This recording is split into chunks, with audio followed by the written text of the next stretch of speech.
Welcome to 100 TV news. Hyderabad Banjara hills కు చెందిన K Subbareddy Simhachalam దేవస్థానం శ్రీ వరాహలక్ష్మి నృసింహస్వామి వారి నిత్య అన్న ప్రసాద నిధికి తన భక్తిపూర్వక సమర్పణ 1,25,000 రూపాయల చెక్కు రూపంలో విరాళంగా అందించారు. ఈ విరాళాన్ని ఆలయ ప్రోటోకాల్ పర్యవేక్షణ అధికారి కె వెంకటేశ్వరరావుకి దాత స్వయంగా అందజేశారు.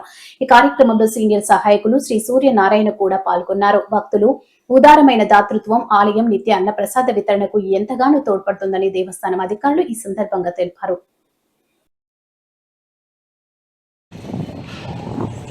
చెప్తుంటే అదరంగా వెళ్ళిపోయారు.